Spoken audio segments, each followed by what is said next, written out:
How are we doing, everybody? And welcome back to Crime Theory with myself, Ron Swanson, and of course, Jon Wedger here on the Sean Attwood channel.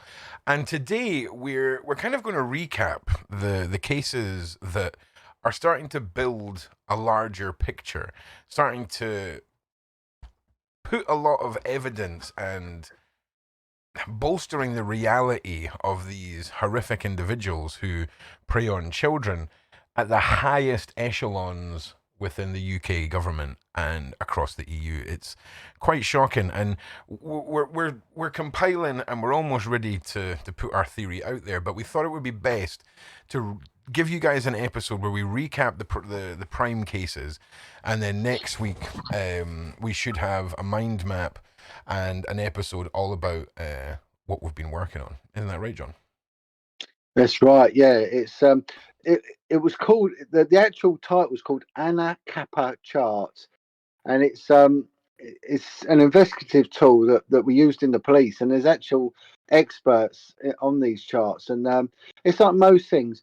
When you get a pictorial representation, that embeds it in your mind because we dream in symbols, and if you look at the old shops, they would advertise what they were purveying by the symbolism outside the shops. We don't dream in numbers and flipping spreadsheets and things like that. We dream in symbols and stuff like that. So this is how the mind works, and when you see it laid out, it makes sense. So it's hopefully people will see the connections. Yeah, absolutely. And the data over time, when you see it laid out, that's when things start clicking. I think when there's enough time between each case, there's enough world events to distract us. It's very easy for even major cases to go unnoticed in this pattern that seems to be forming, Jon. So I think it's important that we recap because it is a lot to take in. Some of you may have missed a week or two, and I encourage you all to, if you're going to share an episode, this is the episode to be sharing. This is the one to be making sure people watch, and then we'll have a playlist linked below of all the individual episodes for you guys to go and binge and ruin your weekends over. But yeah, let's dive in, Jon. And I mean, this all goes back to the 50s. I believe our first case, or our oldest case, was Moira Anderson, and that's really Yeah. where we're going to start the ball rolling. We'll go numeric, we'll go chronologically, if that's the right way of putting it. Yeah, of course. And we're, like I Yeah. say, this is effectively the Cliff Notes versions of the larger episodes. So we're going to be mainly focusing on what you guys need to know, which is the patterns, the dates, the individuals who are key players and repeated key players, whether it's judges or police or politicians. And we are going to be kind of steaming over it. So if you want a broader in-depth look, there is a playlist below that's got the individual episodes.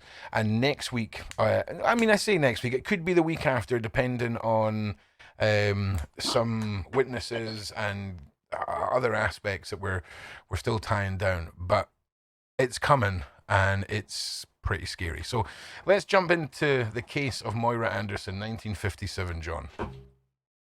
Yeah, so we got little Moira that went missing in a town called Coatbridge, and again, one of the things we look at is the the person that goes missing, the child. These all sort of child murders that we look at. They're a point of investigation. They're a crime scene in their own right. Um, then we have like the site in which they're found. If that's different to where they're murdered, both will be a crime scene. And we've always got to think evidence and always got to think forensics. And forensic is just evidence for a court. That's all that means. It's nothing more scientific than that because you get forensic science, so it's evidence for a court. And then the suspect or suspects. And then you got to look at patterns because there's always patterns in everything. And usually the suspects, there's usually a pattern of offending. The victim, it might be, do they walk that route regular? And one of the things we see with these children, not all of them, but most of them, is that they're on the street a lot. And when you get child abductions, you tend to get the feral kids, the runaway kids. The kids have got no parents really looking after them. Problems at home. Kids that are in the care system, things like that. They're going to be easy prey, and especially when you'd look into cases of ritual abuse, they would tend to pick kids that had been abused in the past as well, because it was like almost the work had been done, as it were, for these perverts. Yeah, the And then conditioning. and the other thing we've got to look at is the location, and Coatbridge. It just hit in my mind. Firstly, because of Moira Anderson. I mean, I can remember looking at this case when it was put my way when I was on the investigation into the child prostitution in London, and someone said, "Look at the Moira Anderson case. The similarities are unbelievable." And that's when I got to know about Coatbridge. And it was only a bit later on when I started doing investigations into Fred West, realised, well, actually, at the same time, Fred West was in Coatbridge. And you think, And then you've got to look at the fact that it always gets pinned on one person. And it's not one person. And this is one of the things I think we've sort of made very apparent, Yeah. that this is a ring. And something even more sinister than this is they tend to stitch someone up. Yeah, they do. It's usually, so we saw that with, Leslie Molseed with Stefan Kishko, and we saw that in the this one as well. They tried to pin it on some guy, didn't they? Who was, I think he was he had an alibi because he was in the Territorial Army that weekend. Yeah. But they tried to stitch it on some local fella. And the other thing is, we got to look at the investigation team, because the initial investigation team weren't match fit. Now, is that deliberate? Well, it might be, because if you get an area with not a lot of murders, then they're not really going to be that good. And you get other areas, especially of London, that get a lot of serious crime and murders. That they're very sharp. And we saw with this, with Coatbridge CID got the case removed and it had to go to Strathclyde, who's again screwed it up. And it was only really when a detective inspector looked at it with fresh eyes much, much later, and they officially took it away from a missing person case into a murder inquiry in the 2000s, that we started to get progress. And then the Crown prosecution made a bold statement that who becomes the suspect, this Alexandra Gartshaw, the bus driver, had he been alive today, he would have definitely got charged. Okay. However, when they spoke to the original senior investigating officer, even up until recently, I don't know if he's still alive, he still claimed it was this other guy who was slightly slow, and maintained it was always him. Of course, it wasn't. And we see that as a pattern as well. And is it incompetence? I think it goes far beyond incompetence. I think this is a very sophisticated cover-up mechanism we see with a lot of the cases that we've exposed. I think you're right. And when you mentioned there about different areas of the country having different resources and skill sets for solving crimes, and when you're cherry picking what areas you go to, that is just another element that you could put down to the by design. The areas in which it's easier to effectively get away with the crime compared to others, but also the incompetence of those who are put in charge of the cases. Yeah, that's right. I mean, times change as well, and one of the amazing things that comes out of it is these statements that the police make. That when you actually sit back and you use common sense, and you put aside prejudice and put aside this attitude that the police know what they're doing, put all that to one side. I mean, this original senior investigating officer come up with this notion that on a cold February morning, snowy, cold February morning, no morning, sorry, late afternoon, sorry, early evening, in darkness, that this 11-year-old girl got on the overnight bus and made her way to central London at the age of 11 years old. I mean, it's just, It's madness. at what point? But where we saw this was in Belgium when two boys went missing. And no, I think it was a brother and a sister or something. Anyway, they went missing, they were murdered. And very similar time of year, similar age. I think these kids were even younger, um, maybe 8 or 9 years old. I can't remember their exact names. And the police said, oh, they're probably just hiding out as mischievous kids do. In fact, they've been abducted and murdered. And the question went, well, they'll be cold and they'll be hungry. Again, this was the official narrative of the senior investigating officer. He said, oh, well, it's rural out here. They'll do what most kids do, and they'll dig up some potatoes, they'll eat them, they'll find somewhere warm, and they'll be okay. I mean, cognitive dissonance doesn't even cover it. No. It's absolute mental that anyone would come up with that. And what's even worse is someone accepts it. Yeah. This is the thing. So, in Moira's case, which is the first case we're covering, obviously we've had the crime being pinned on a local person who is a bit slow in the mind, Yeah, and the evidence that there's a larger group of individuals, and it's yeah, important. that's right. It's important for the listeners to understand that even though all these cases we're talking about is one individual that has been effectively charged with crimes, this is a much bigger picture, and there's some of the cases where we've had different suspects who's been seen dumping bodies, and it raises a lot of suspicious alarms. And Moira's case is horrific, and what these kids, the final moments of their lives is just so horrific to think of, and the individual's mindsets towards these children and seeing them just as disposable trash is so prominent in all these cases. It's very, very, very, very enraging. And Brian McDermott, 19, if I beg your pardon, Roy Tuttle, he was in 1968.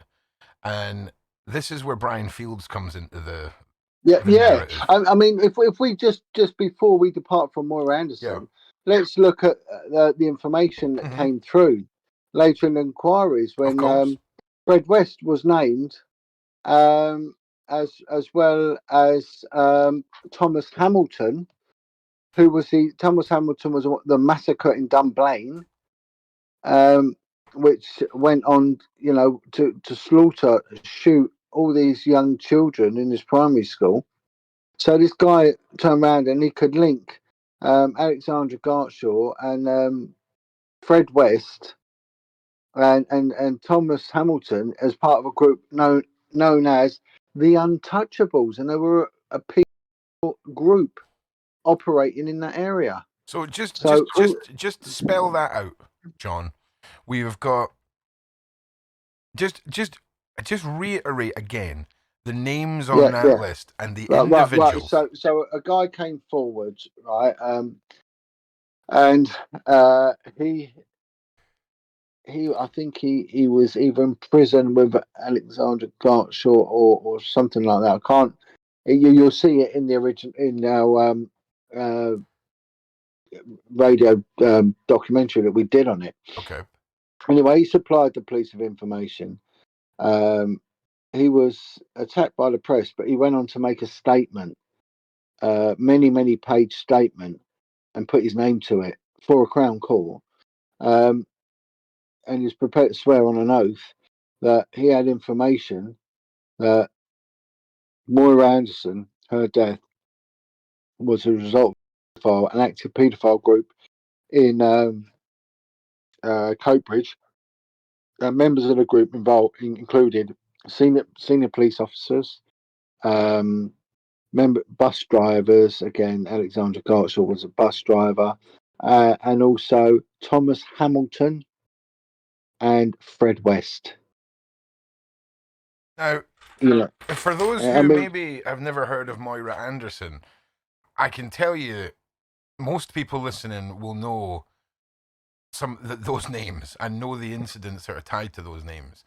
And when we get to the Dunblane case, and you realize the media silence that has been inflicted on this case. Questions are raised when you realize what the individual who committed that massacre was actually involved in and the political ties that he has. This is where it all starts to snowball and become very messy because everything starts to become clear. Yeah, yeah, that's right. And how connected Yeah. it is, how these people all know each other, and it's not by coincidence. It really isn't.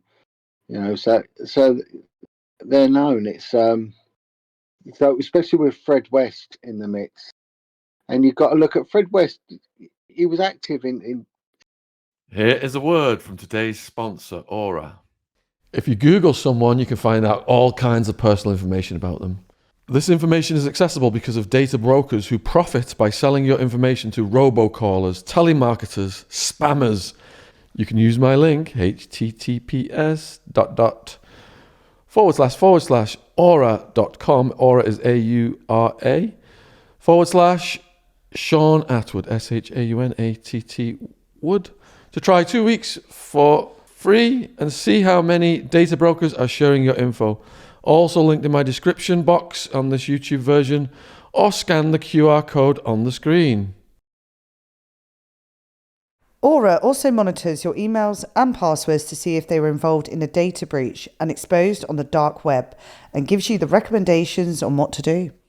Aura has almost every internet safety tool you'll ever need, all inside one app. Philia up there, and also killing people. He would run people over. So he had a lust for murder, and abuse of children. That's right, yeah. All throughout his adult life, throughout his life, really. But tell him, I mean, him and his wife went on to become the biggest serial killers Yeah. that we've known. And, again, the links there with Mark Dutroux is that the detectives from the West Inquiry were dragged out to help with the Brussels police because of the similarities between the crime scenes and the suspects. Yeah. And Fred West was very connected to police officers. He had the Black Magic Club. I was just going to say, was there not a particular organization that hung around in Barnes that connected Fred West? Yeah. Well, again, his son said, look, my father was part of a group called the Barn Club, and they're around West. 391 people went missing. They couldn't pin that amount on him, but his son said that a lot of them missing persons were attributed to his father, who would procure these individuals for murder and torture in this ritualistic group. And again, we know, well, I know from the amount of information and research I've done into satanic ritual abuse, a lot of it takes part in Barnes. And when they found excavated and exhumed lots of the bodies, they had ritualistic sort of bindings around them, skulls that have been taped up, left hand missing, which is a massive significance in ritualistic murder. Yeah, in the video where we present all of this, I'm doing my research on the ritual side and what a lot of the hidden meanings are behind this stuff, and it's something as simple as an injury specific to one side of the body has such relevance throughout all of this as well, and that is something that is crucial for you to grasp. Well, let's look at why the left side, and the Latin word for left is sinister.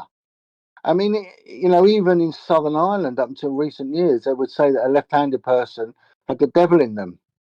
and it's Muslims, especially in the Arab world, they tell the adolescent young virgin girls to lay on their left side because in witchcraft, the left side is where the devil enters.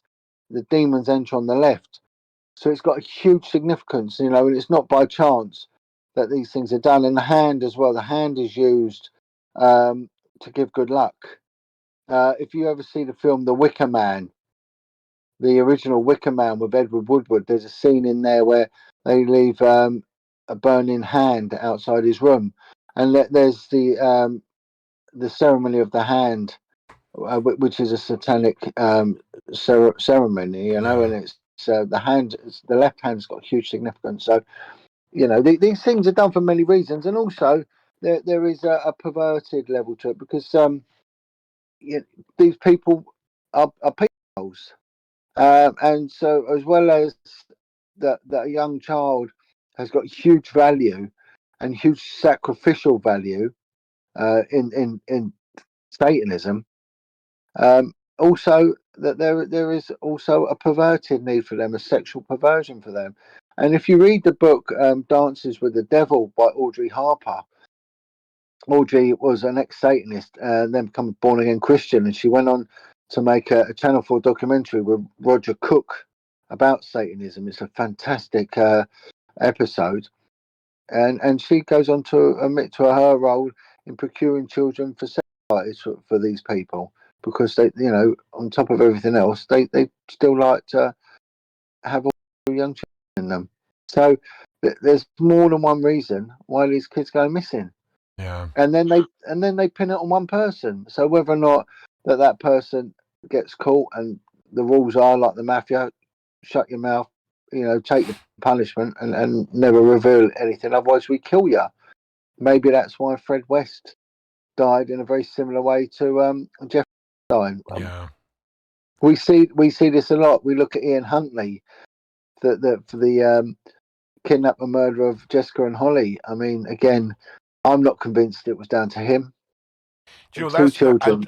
I don't know if we've done that case yet. That might be Yeah, that it's might, I tell you interesting. what, that might be one that comes next week if we've not fully ironed out the presentation video, because that might be one that's worth covering. And well, what they did with him on remand, he was the first ever prisoner to be sent straight to Rampton Secure Hospital for the criminally insane, and then he was never the same afterwards.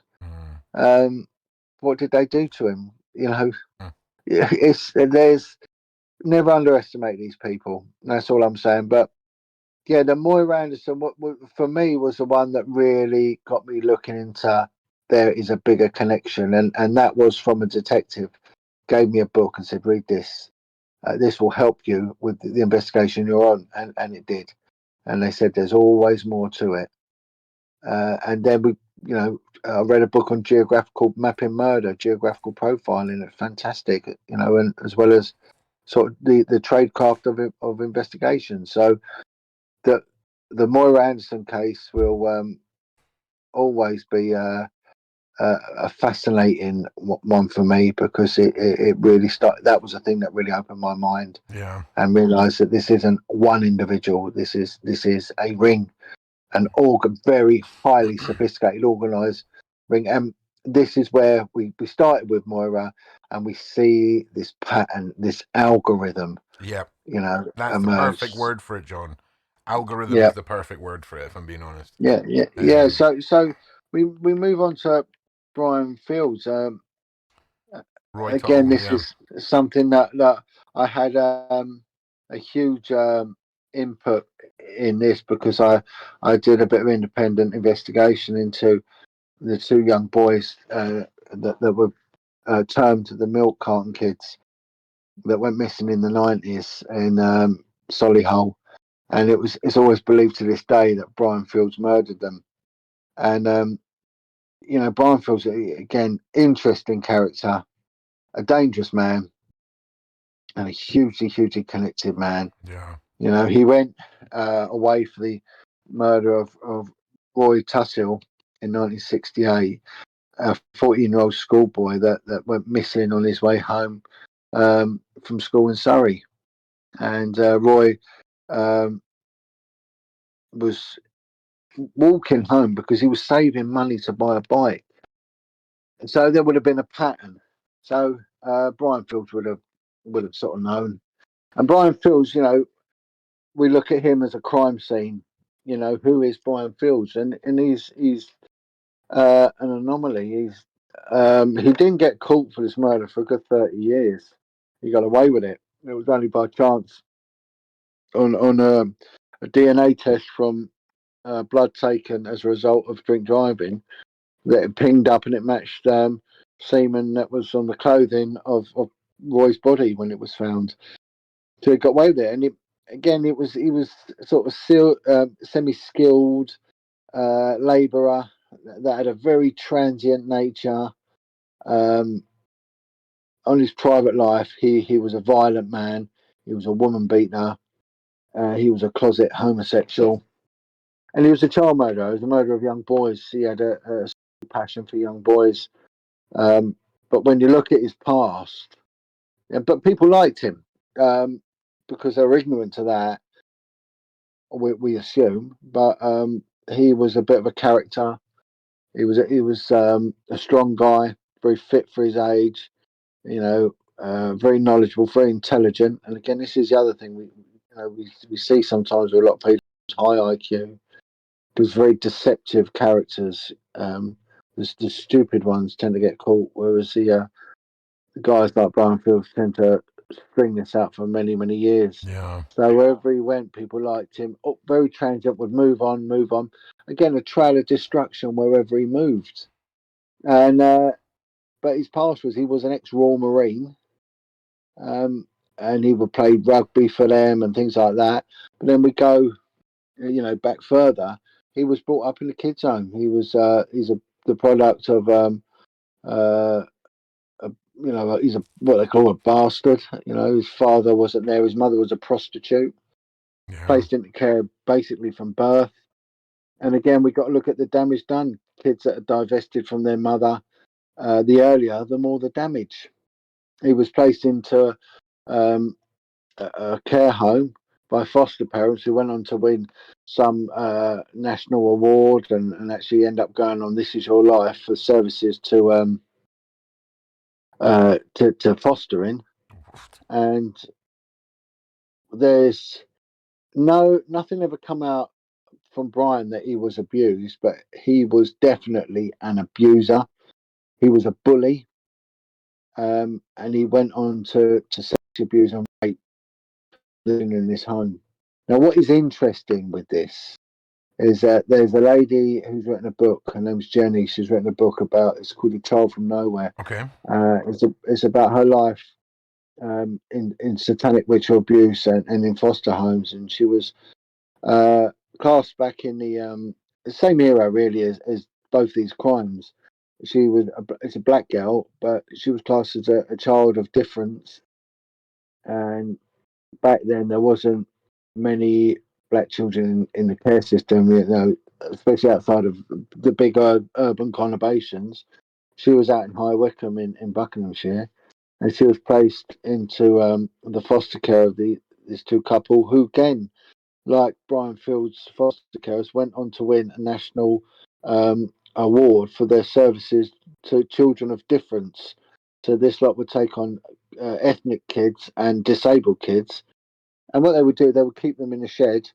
They would ritually abuse them, hold them for domestic servitude, feed them out of dog bowls, torture them, basically. Yeah, torture them. Unbelievable. And sexually abuse them. And they went on to win an award. So the fact that these people win awards means nothing.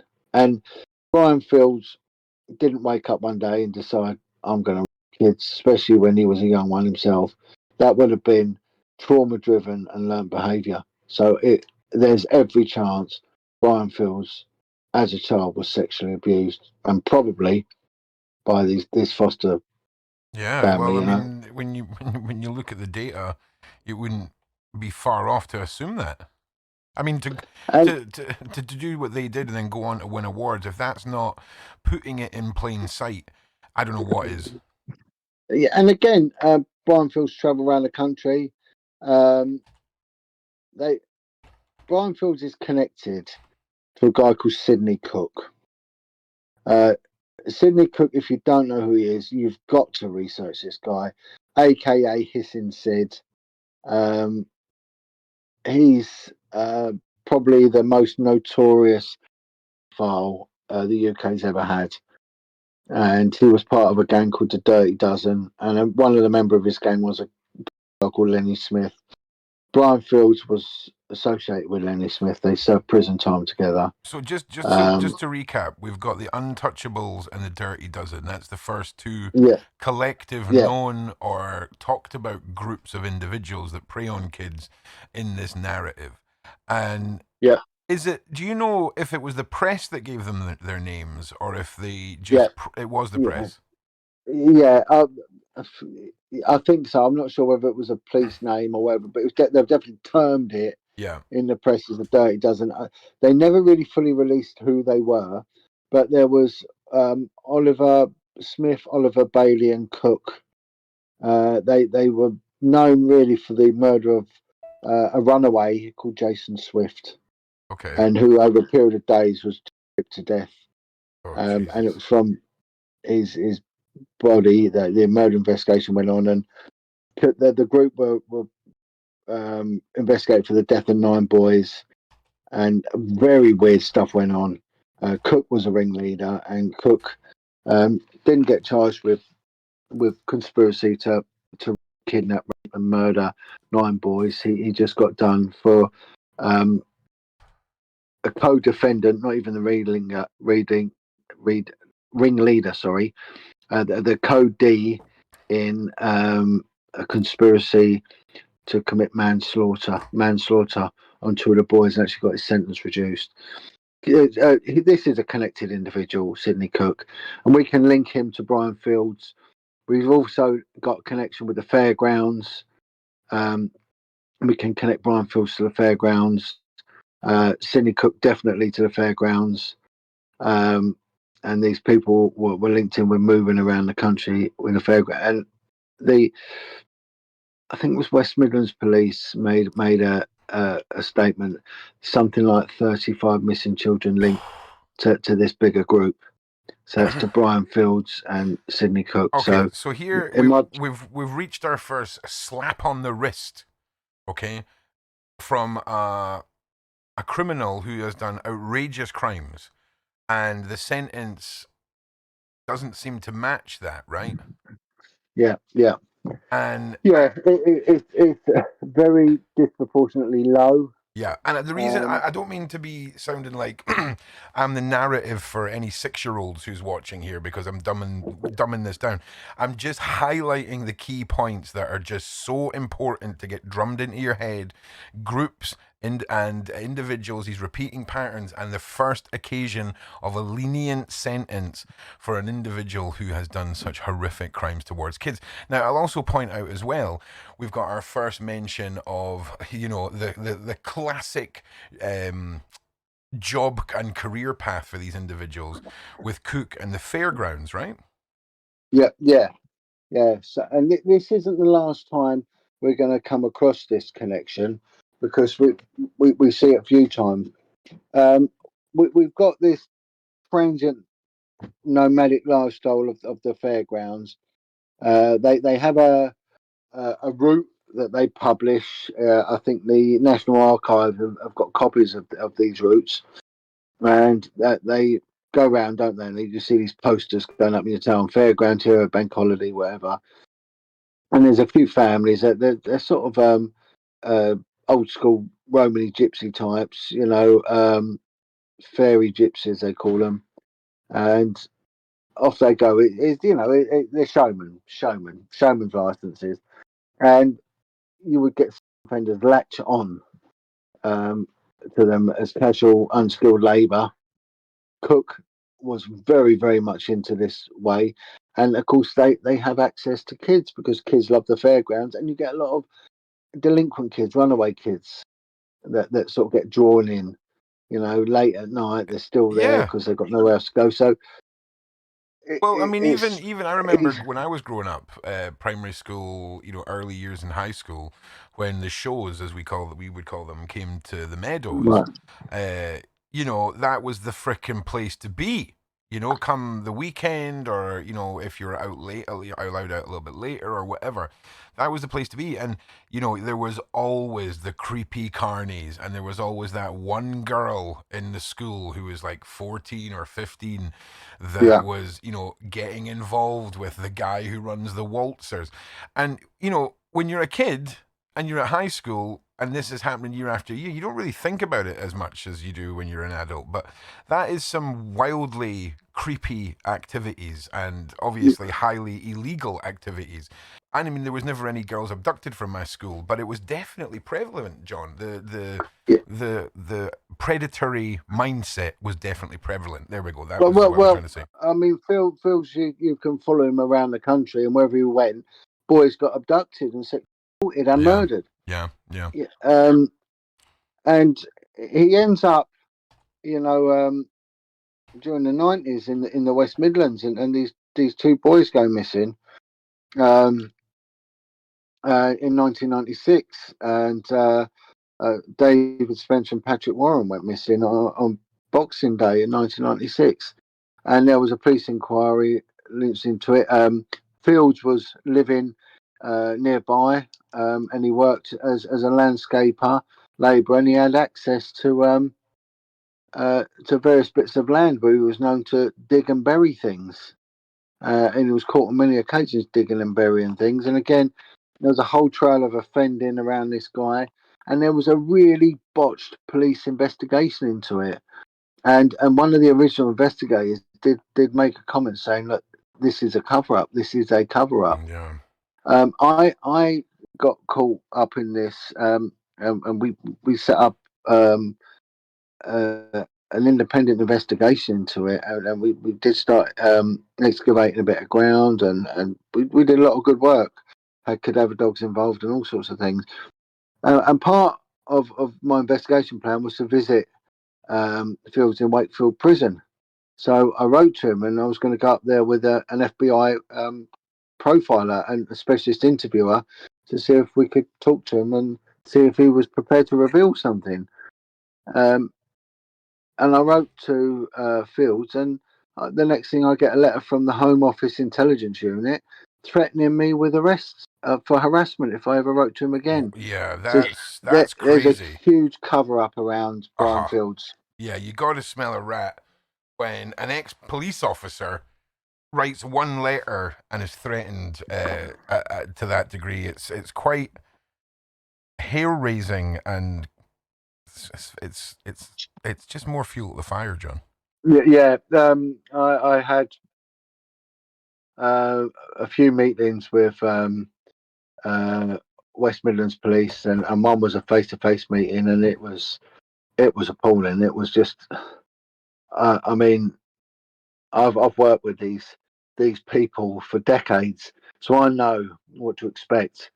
But the level of arrogance that we met from the senior investigating officer that's taken on this case, again, these missing boys, that for years it was put down as a missing person. Missing person. This was the milk carton kids. It was years before they actually adopted it as a murder inquiry. But one of the things that come out of this was that a well-known West Midlands comedian, information come in that at the time these boys went missing, Brian Fields was doing a patio for this well-known comedian, and there was a report given to the police that this guy was seen before he was putting down the concrete foundations for a new patio. He was seen to take quite a large item in the early hours of the morning into the the landfill site. Of course, yeah. In this guy's garden, just before the slab of concrete was laid, and the police never ever did any sort of geo-fears on it or anything.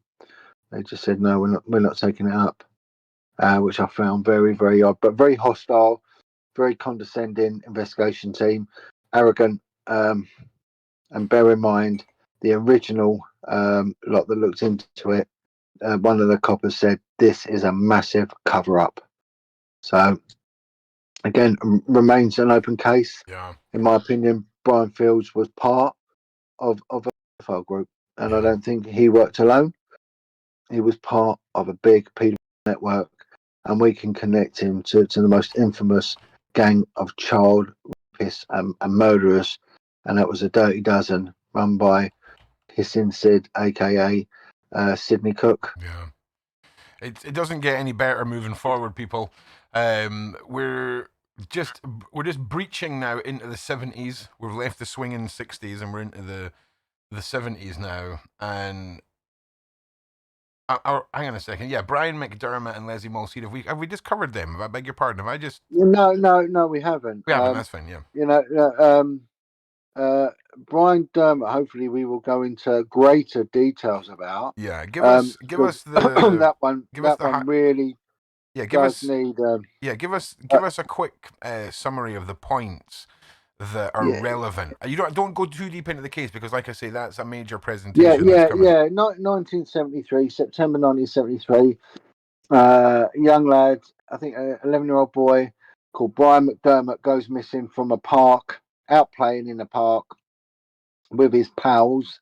I think his mates were, I've going to have to confirm this, Yeah. were both residents of Kincora Children's Home, which, again, there's been many documentaries done on the abuse and trafficking of children Yeah. at very high level, and murder of children at Kincora. So anyway, it's the same area. This young boy, he goes missing and he's not seen again, and the police, don't really take it seriously. But the strange thing is, information gets sent to the RUC that this is a ritualistic witchcraft killing, but not on one occasion, quite a few occasions. So the RUC actually start looking at it as a witchcraft killing because his body days later appears in the River Lagan and it's been mutilated. Now, when we do the program, I'm going to go into a lot more detail about the mutilation of this body. Yeah. And information which has not ever been put out there. Yeah. I'm going to need to inform both the Garda and the RUC of the information I've got before I put it out there. Yeah, I mean, it's only right that they're allowed to. It's to serious. take that It's before. serious stuff, and like John's saying, we're not going into the cases. We're just mentioning the points that are relevant to connect this big picture together. I know it's a lot to take in, people. There is visuals coming as well. John and I are working on a big mind map that'll be made available to you all, so that you can. It's easier to see patterns when they're color coded and in front of you, if that makes sense. Yeah, well, Brian, he's one of I think about 5 kids that go missing and get murdered in the area. Yep. In that period of time, all young boys. At the same time, allegations are coming out regarding the Kincora Boys Home. Yep. And the institutional rape of young boys, and some of that by parliamentary figures within the Protestant community of Northern Ireland. And then there's an interesting character called Colin Wallace, who's an officer in the intelligence corps and working with the intelligence services in the UK.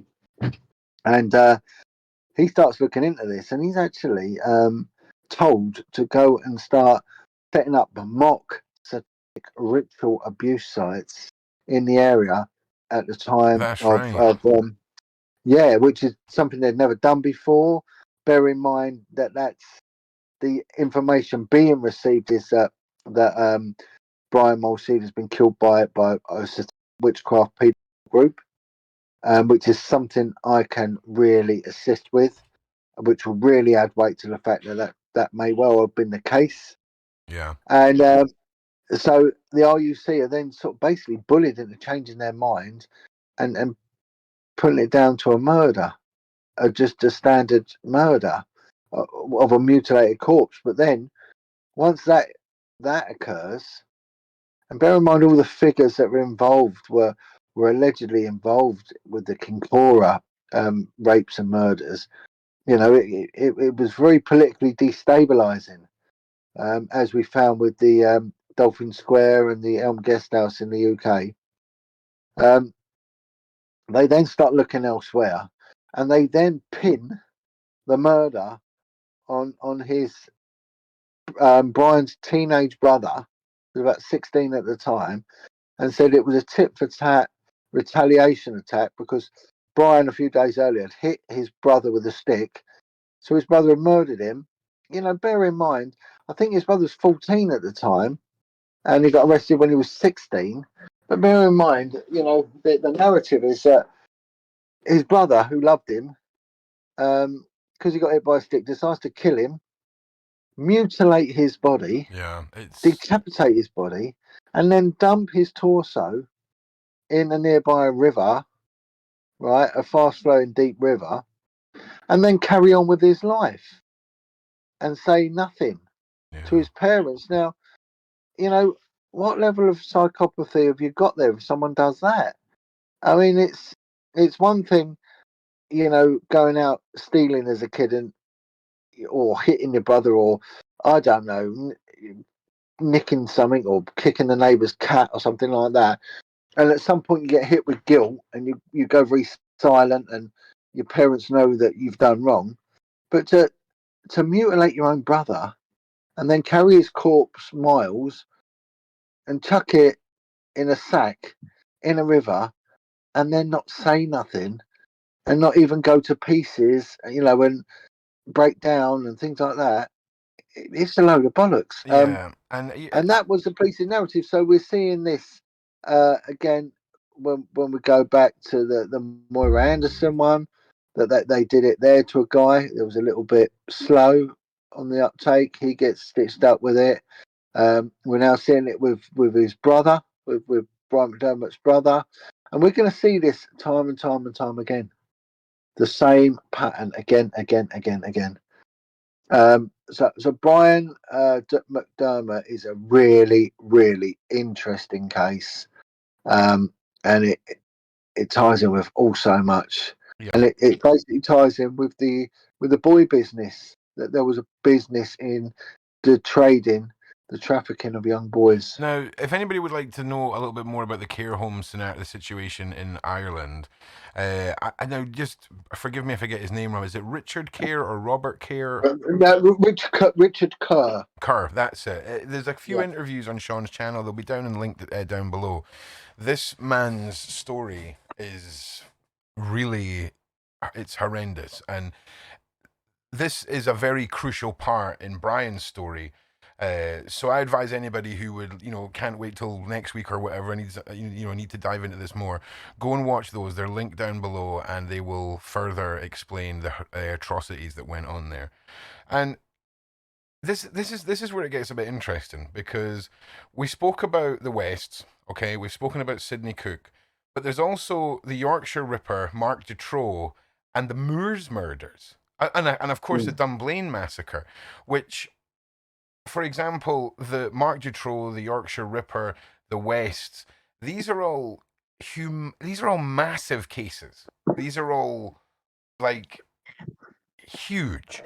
And what's important for people to try and understand is what we're really getting at here is some individuals went a bit, maybe took things, way too far for the people they worked with. For example, the Yorkshire Ripper, the Wests, okay? They did a lot more than just procure children, take them somewhere, and then partake and leave. There was a much more darker, twisted, further darker and twisted than it already is in these individuals. And certainly it wouldn't be out of the question, John, individuals, the Yorkshire Ripper, the Moors murders, the Wests, it all points to procurers, almost as if they're being selected by a larger group to facilitate this unknown group's need for children. Yeah. Like I say, this is like the boy business or the child business. Yeah. It's not this random. What's the word for it? When you're just opportunistic. No, well, that's exactly it. This is the thing. There's two. Sure, we arguably, if we look at every single child abduction and murder case in the UK, there's going to be a percentage of opportunistic killers and things like that. But the MOs in the cases are completely different. You know, and we've got to look at miles travelled in a lot of these cases. Look at a 14-year-old boy murdering his brother, popping him in a sack, and then just walking down the road a few miles. I mean, it's kind of insane for an adult with a driving license to be able to transport a body, let alone a 14-year-old. And then you've got kids getting on trains, whether it's the Dutroux case or back to the 50s again. Kids shouldn't. The excuses for where the bodies turn up compared to where the bodies were taken from is another thing that is worth noting. Well, it gets even darker because 2 years later, a young girl, 11-year-old girl called Leslie Molseed, goes missing from her home in Rochdale, and pops down the shops. She's a little bit slow. Educationally, she's a little bit subnormal. She had a heart defect, and she's very, very, very small and skinny. I think she's weighed something like 3 stone in weight. She was a real sort of dot of a little girl. Yeah. And she sort of just pops to the shop, runs for an errand. Again, exactly the same scenario as Moira Anderson. Little Leslie pops to the shop, and that's it. Never ever seen again.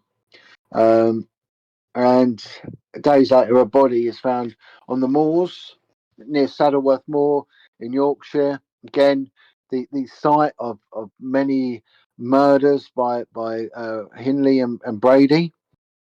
They're sort of all connected in this area, and there was always rumours of a satanic group. I'm going to go into a bit more detail about that in a second. And a guy finds the body, and the police come, and it goes up as a crime scene. And what happens is they arrest a guy called Stefan Kishko, who was a civil servant. He was guarded, never hurt anyone in his life, and he gets stitched up for the murder of this little girl, and he ends up serving 16 years in prison. Mm-hmm. And the copper who arrests him is praised by and convicts him, is praised by the courts for a job well done. Yeah. He's later moved to head the Ripper inquiry, where he ballses that up as well. Okay, I just want to pause you there for a second. So the individual who was in charge of this case was promoted and then put in charge of the Ripper case. Now, I just want to point out that the what was the gentleman's name? Kishko. What was his first name? Stefan Kishko. Stefan Kishko. 16 years later, the way that his case was handled, okay, and this is a direct quote, it was referred to as the greatest and worst miscarriage of justice of all time, okay, by the legal team in charge of the case being reopened in 1992. The greatest and worst miscarriage of justice of all time. And just to reiterate, the person who was in charge of the greatest miscarriage of justice of all time, was he fired or promoted, John? He was promoted. That's right, John. I just wanted to clarify. Yeah, massively promoted. Way above his ability. Now, when we were talking previously about incompetence and the way that this has all been put together, it's almost like you could have a bunch of incompetent individuals being run by an individual who knows what's going on and is on the payroll of this ring, right? It's almost like a picture's forming. Yeah, and also there was semen found on the body. The little girl, Leslie Molseed, was stabbed 12 times in the back. And the knife with such ferocity went straight through her body on a couple of stabs. Jesus. And there was semen found. And the strange thing is, Kishko had a medical condition where he could produce semen but not sperm. And there was sperm found in the semen, and it wasn't his. Yeah. It wasn't his. It was only later, very, very similar to like Brian Fields with him. The police went and the guy gets arrested for I think the sex assault of a prostitute. And this guy gets arrested, and he's brought in, and they send off the analysis, and it comes back as a hit, for this. And what's his name? Boom, boom, boom. Ronald Castry. Ronald Castry. And this is Ronald Castry. just to point out again, this is in 2006 when Ronald Castry is arrested for this. Okay? Yeah. 2006. Kishko's already done 17 years for this. Yeah. The greatest miscarriage of justice. And that was in 92. 14 years again.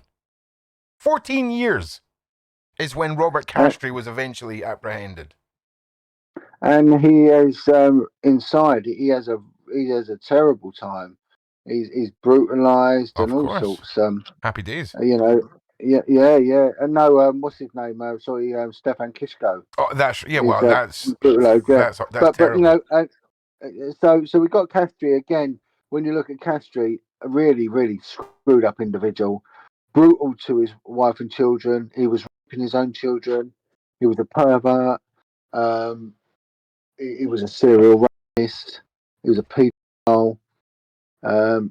He just wasn't a nice guy.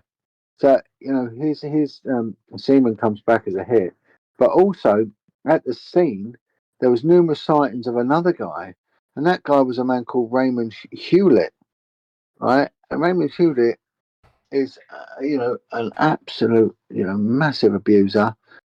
He even cropped up as a suspect on the McCann murder, and Hewlett was a fairground worker, a transient itinerant fairground worker, and was seen on the day at the same location as where the body of little Leslie Molseed was dumped.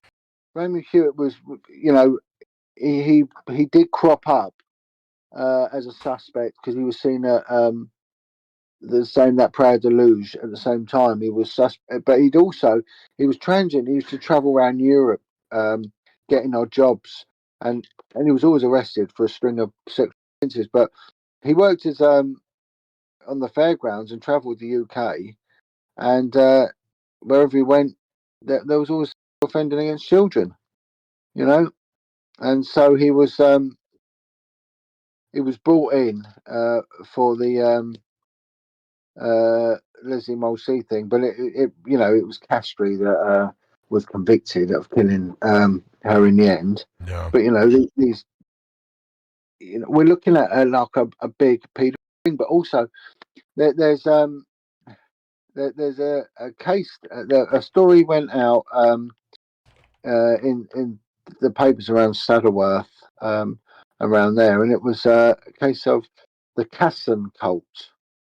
And it's an interesting article that went out by an investigative journalist, and it was also to do with a guy called Casson who lived in Saddleworth, and he was actively involved in Satanism, and he is connected to the Leslie Molseed case, and it's very, very, very strange. I'm trying to find out where this is because I did a bit of research on this, and there's a couple of stories that went out, and there's a connection with this guy Casson to Sir Garth Morrison, who was a chief in charge of the Scouts. And Morrison was also connected to Jimmy Savile. Okay. So Garth Morrison, he was well known, knighted for his services to scouting. He's pretty much doing the job that Bear Grylls was doing. An ex-naval guy, knighted by Her Majesty in 2007. And he is linked to this guy Casson. and he is also Morrison linked to Jimmy Savile. Yeah, it's And then we can link Casson in with Hewitt and Castry. So we've got and of course linking in with the Saddleworth connections. This is where it links in with Cyril Smith. yeah.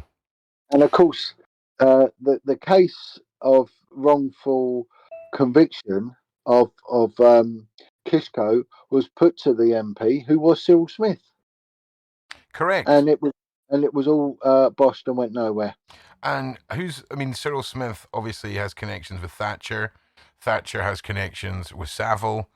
And again, I understand that some of you are going to be sitting there like, this is a lot to recap. Trust me, when you start seeing faces on a mind map with arrows connecting everything and it's all color coded, it becomes a lot easier to digest all of this. And it's a scary and shocking reality that's unfolding in front of us, John, because even in the Savile case, we talk about Jimmy Savile. There was hundreds of arrests after Jimmy Savile was exposed. And it's interesting how we hear about the big hitters and the big names in those cases, but a lot of them sort of fly under the radar. And that in itself, hundreds of people all connected to one individual. Is that not a ring in itself, John? Of course, and because what we've got to look at is the connection to satanic groups. Yeah, of course. Covens and cult, who are not only are they abusers of children, they're also producers of child pornography. Yep. And snuff movies. Yep. So again, there's a business in that. There's money that they make from holding rituals for people that want success in business, or they want opposition taken out, or they want someone killed, or they want someone to get cancer or whatever.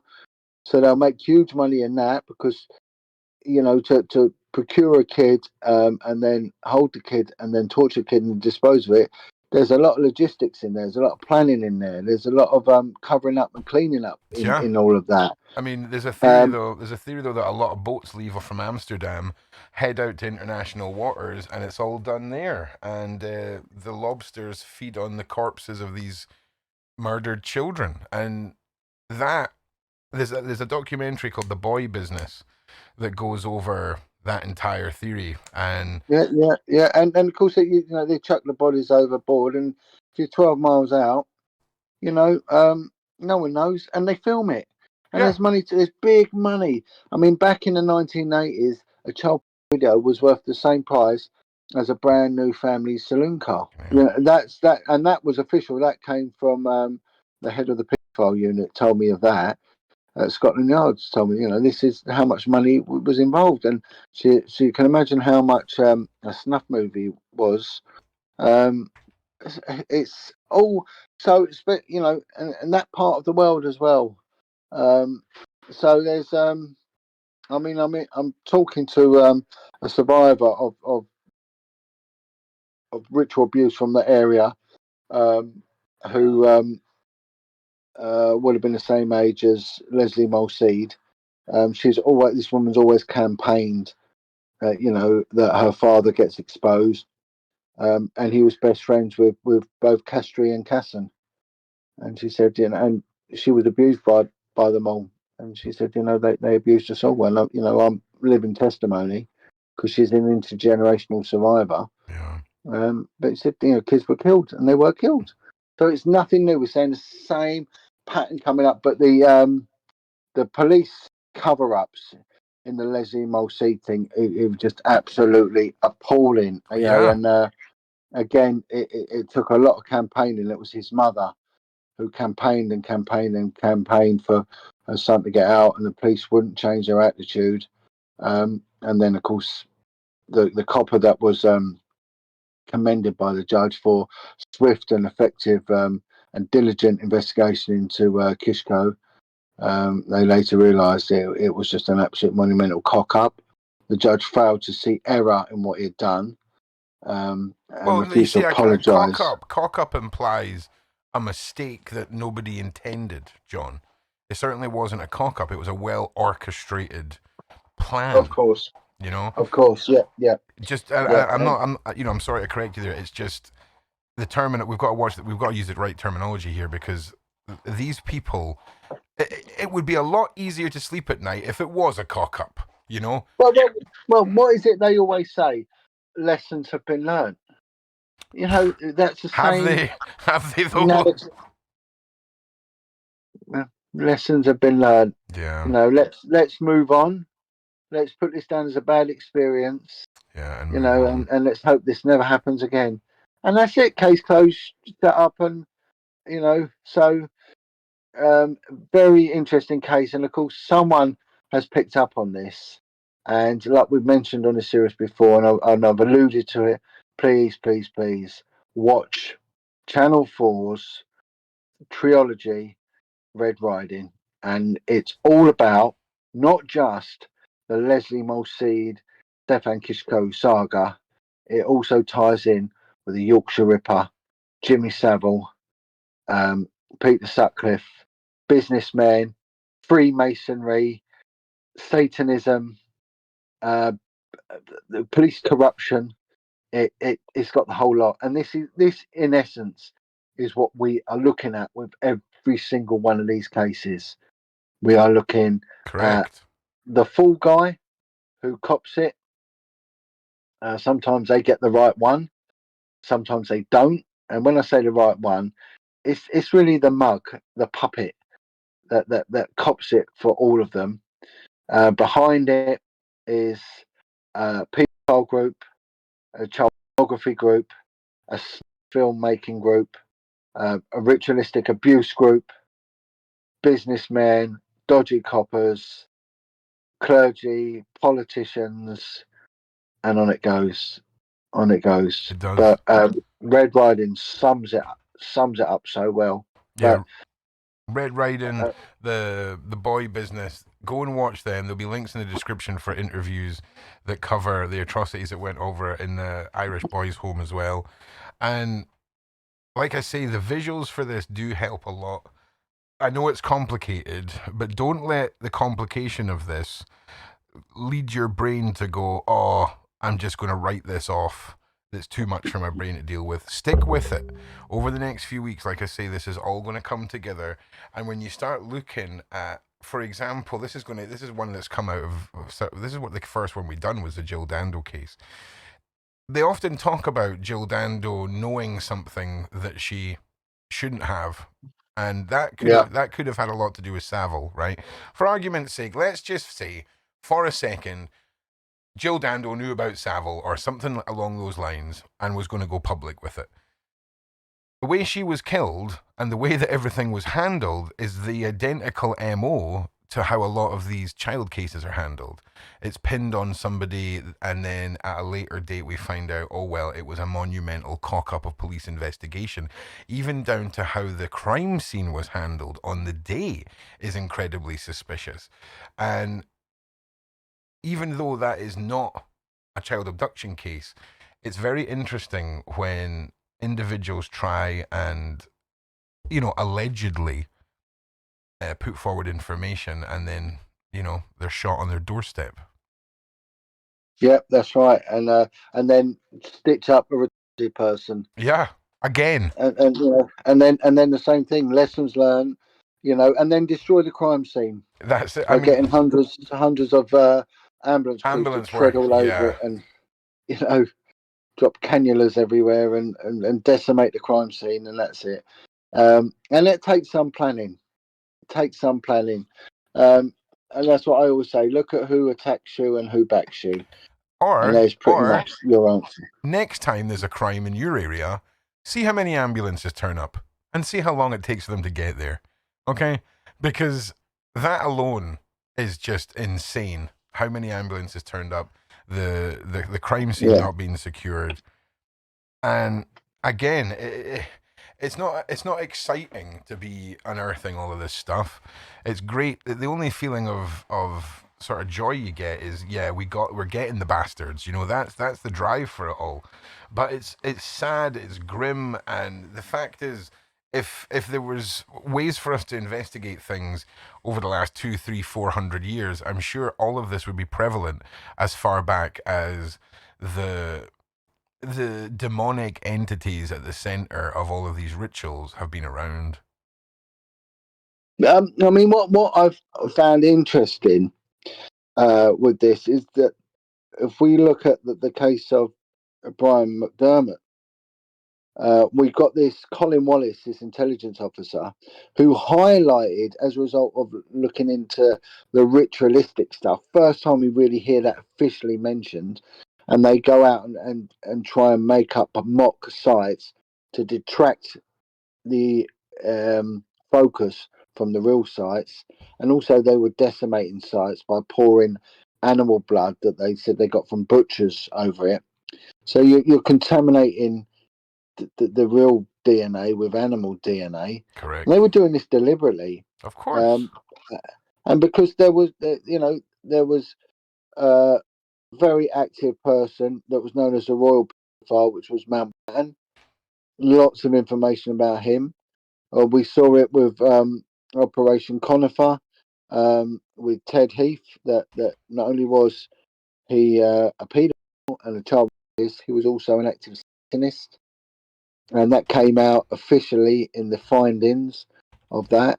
So we got these two top people now. That's information that, if the Catholics could have got hold of that and put that information out during the times of the Troubles, I mean, that would be so dangerous for the Protestants, which would have been the ruling party in the north, and that could have caused problems because 90% of Western Europe is Catholic. So it would have caused uproar, and of course with the Americans, what their attitude be, and it was funny because at the same time with the Kincora stuff coming out, the FBI started a profile on Mountbatten, and they said this man's a pervert and should never be allowed to be decision making in the military, which he was allowed to do, and of course Colin Wallace said with that information. He went to the British government and said, this is what's going on, and boys are going missing. You need to look at who is coming and going from Kincora, because this needs to stop, because he knew the boys were being murdered and raped. Very shortly afterwards, Colin Wallace is stitched up for a murder that he had nothing to do with and served 10 years in prison. 10 years he served in prison. So they'll even do it to one of their own. And there's a documentary called The Man Who Knew Too Much. And he wasn't alone. There was another army officer who spoke out as well. And he actually came to the assistance of Richard Kerr. Richard went and met with him. It's just all built around perversion. We should never underestimate the power of pedophilia and how integral it is in manipulating and controlling global politics. I mean, we've not even gone on about the West, and I mean, we will look at the West. Of course, we can then take this, and how many kids? There were 390 kids, and we can now link in Fred West with the police, with sex parties, with porn films, with prostitution, and we're supplying children and people for satanic rituals. And then, of course, what happens to him? He dies exactly the same way with the same MO as Epstein. Exactly the same. We're seeing the same pattern. The one thing is these algorithms keep popping up again and again and again, all the time. And again, it's one thing I said to you during the West episode. It's awfully interesting that Fred and Rosemary met each other and were both into the same horrificness. Now, just think about this, right? If you and your missus are into fishing and you meet your missus on a Facebook fishing page or on like an annual anglers retreat, okay? That is a common story. You have a common interest. You meet through that common interest. Arguably, John, right? These two could have met through the same... Because I just can't imagine you're in the pub and you're like, all right, what's your name? Oh, my name's Fred. Your name's Rosemary. Oh, by the way, do you fancy abducting and murdering some kids?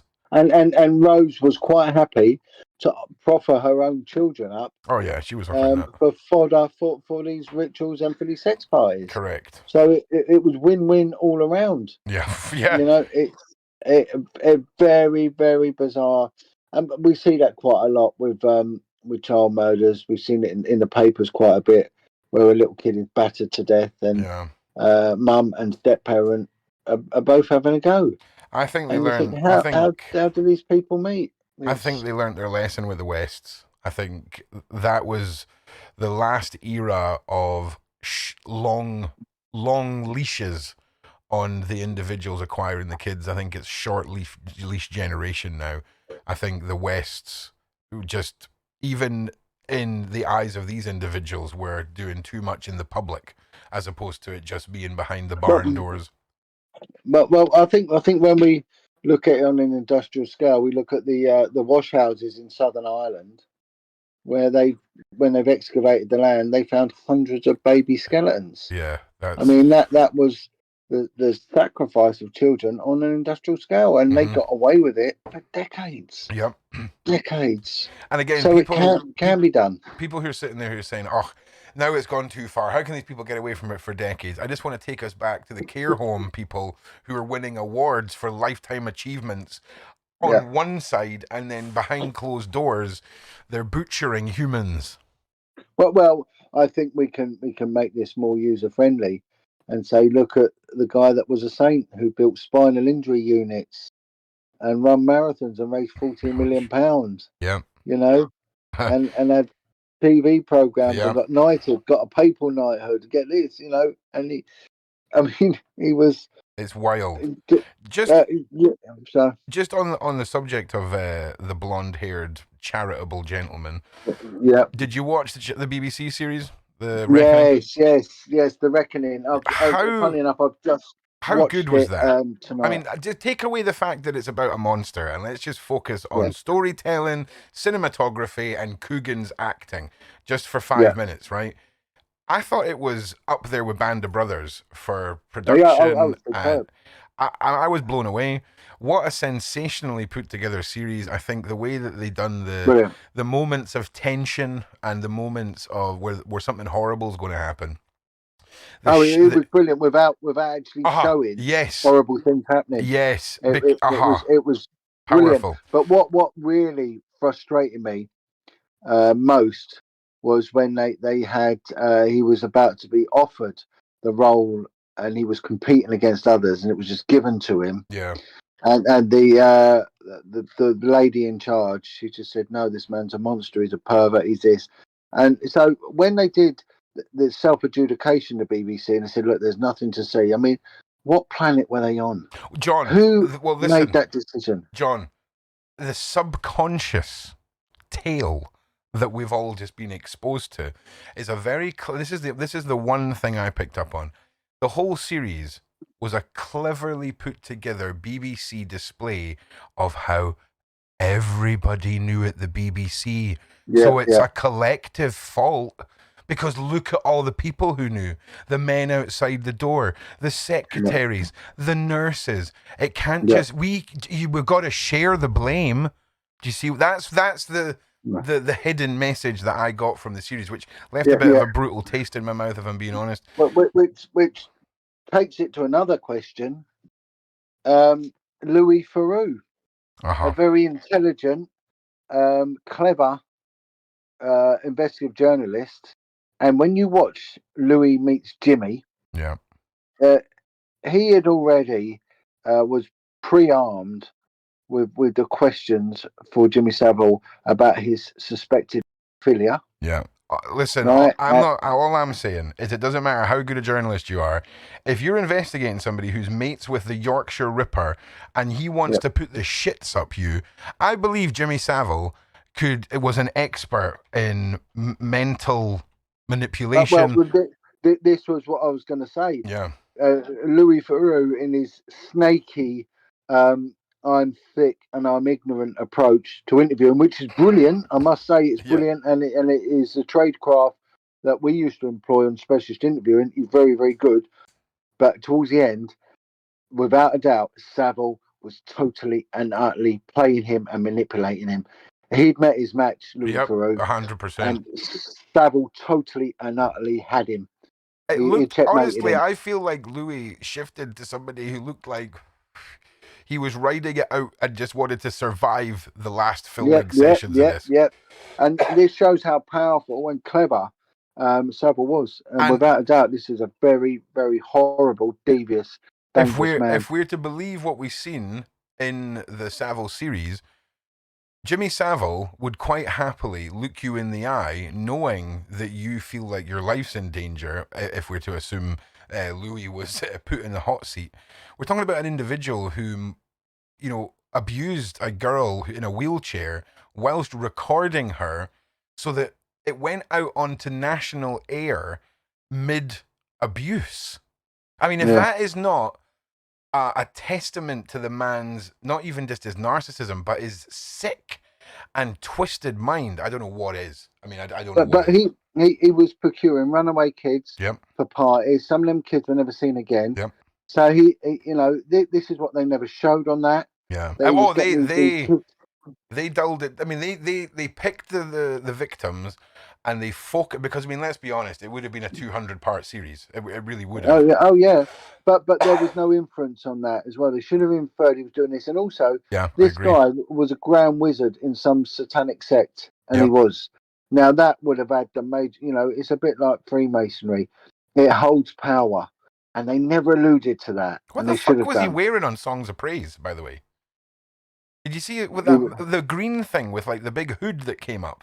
Was it on Songs of Praise? I think it was. He's had some mad outfits over the years. I will say that. Yeah, no, that's it. He wore this bizarre, real weird sort of, it looked like a big type. It looked like like a monkey type. The bastard child of like a ceremonial robe and a dressing gown. Do you know what I mean? That's it. Yeah. I remember there's that photo got released of him like as a ground wizard of some bizarre. Fucking mad. But I mean, I know. If you go and look at ritualistic ensemble, and then look at what he's wearing, it's a bit sus. It's a bit sus when, you know, Catholic priests have, you know, symbols that have been released by the FBI to, indicate, you know, their want for interactions with children. That's a bit weird. It's a bit weird when Disney releases, you know, children's animations that have the same symbols all over the characters. And symbols and yeah. In the, I mean, again, judge a person by the company they keep. So he was the people he was hanging around with and who was hanging around him. More only look, we went on about Mountbatten. You know, known as the Par Royal. Charles was his his protege, as it were. Savile and Charles were best friends. Charles's best mate was Peter Ball, Peter Ball Bishop. Again, Peter and Charles go hand in hand, and he is now the monarch of this land, and that's a dangerous situation I think we're in now. Yeah. Well. Yeah. It doesn't get any better, put it that way. I mean, it really, really doesn't. We just got to look at. I mean, listen. Let's not go down the royal road, but we all know what went on a certain island with a certain man and a certain list of names. And even through massive public inquiry, nothing has happened. Again, this is all like, we've learnt lessons, let's move on. The same thing, learnt lessons, let's move on. Someone's killed, they've committed suicide, and everything dies with that person. Let's put it all on one boat and sink that boat. And that's what they do all the time. Or we'll just stitch up someone who's got special needs. That's the other one now. The pattern is there. The algorithm. So bang. We're laughing here because we kind of get the. It's a sick joke. That's exactly what it is. Oh man. I just want to state once again, neither of John and I are suicidal in any way. So if we pop up with a note written, it wasn't through our own doing. I just want to point that out right now.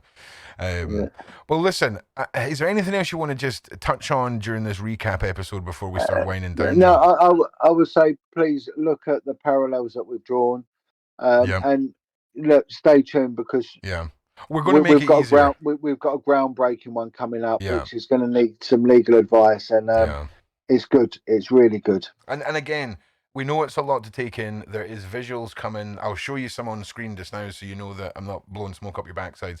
But once this is released, you will be able to sit down, go through each case, and then everything will be connected in a beautiful color-coded visual that is destined to ruin whatever evening you sit down to consume it on.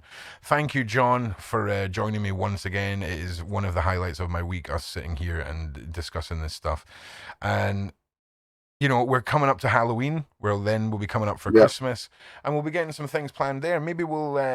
What I'd quite like to do, Jon, is maybe do a month where each week we bring on a working professional in forensics, and we discuss how maybe science and things like that are used in cases to solve them, blood splatter or whatever, and then we'll maybe start thinking about how we're going to ruin everyone's Christmas. Yeah. I mean, I've got a couple. I've just been put in touch with someone who runs probably the biggest independent forensic company. So wicked, yeah, fantastic. I'll see what I can do. Yeah. I can see what I can do. Without a doubt, I think we can bring on probably the best sex murderer, sex offender, profiler, child murderer, profiler in the world. I think she's a friend of Sean Attwood show, Corinne Hutsterbart. I'm sure she will oblige in that giving would be her amazing, opinion. yeah. Well, listen, lots for us to look forward to, a lot of information to look forward to, and thank you, Jon. Thank you, everyone, for joining us, and make sure you're subscribed. Please find a link to my channel, Project Rook, down below, Jon's socials. Make sure you're subscribed to the Sean Attwood channel with the bells on. Leave us a like, leave a comment, let us know what you think about this series, and of course, from me, Ron Swanson, as always, be safe out there.